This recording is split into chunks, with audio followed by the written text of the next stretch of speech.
కొంతమంది ఆడే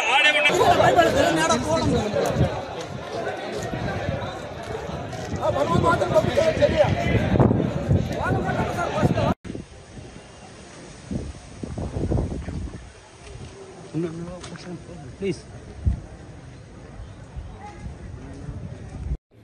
ఈరోజు దాడులు ప్రోత్సహించి చంద్రబాబు నాయుడు గారు అదేవిధంగా లోకేష్ గారు కూడా పైశాచిక ఆనందం పొందుతూ ఉన్నారు.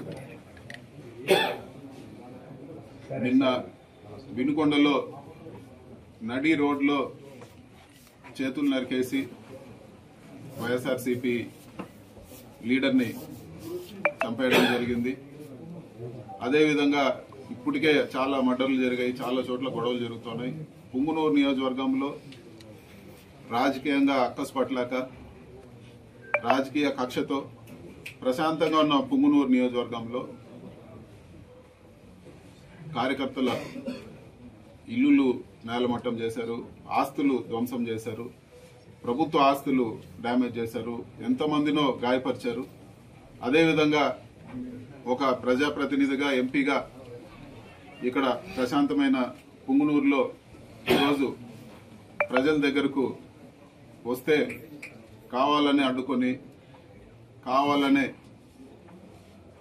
గొడవలు చేస్తూ ఈరోజు మారణాయుధాలతో రాళ్లతో అదేవిధంగా ఇంటిపైకి మన గౌరవ పెద్దలు రెడ్డప్ప గారి ఇంటికి వస్తే ఈరోజు ఇంటిపైకి వందలాది మంది వచ్చి దాడులు చేసి ఈరోజు అటాక్ చేశారు. ఇంకా కూడా ఈరోజు ఈ ప్రెస్ మీట్ జరుగుతూ ఉన్నప్పుడు కూడా ఈరోజు ఇంకా కూడా దాడులు జరుగుతున్నాయి. మీరందరూ కూడా విజువల్స్ తీసుకోవచ్చు. ఈరోజు బళ్ళన్నీ కూడా ఏ విధంగా చేస్తారు, ఎన్ని రాళ్లు తీసుకొచ్చారు, ఏ విధంగా ఆయుధాలతో ఇది చేస్తారు, చుట్టుపక్కల అందరూ కూడా ఉన్నారు. ఇవన్నీ కూడా చంద్రబాబు లోకేష్ ప్రోద్బలంతోనే ఇవన్నీ కూడా జరుగుతున్నాయని చెప్పి కూడా నేను తెలియజేస్తా ఉన్నాను. అధికారం ఎప్పుడూ శాశ్వతం కాదు, కానీ ఇది మంచి ఒరవడి కాదు.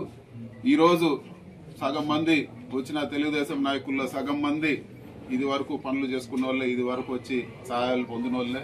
వీళ్ళందరూ కూడా ఈరోజు చంద్రబాబు నాయుడు లోకేష్ డైరెక్షన్ లో ఈరోజు ఇవన్నీ కూడా ఈ దాడులన్నీ కూడా చేస్తా ఉన్నారు. ఇవన్నీ కూడా ఒక పైశాచిక ఆనందం పొందేదానికే ఇవన్నీ దాడులు కూడా రాజకీయ కక్షతో చేస్తున్నారని చెప్పి కూడా నేను తెలియజేస్తా ఉన్నాను.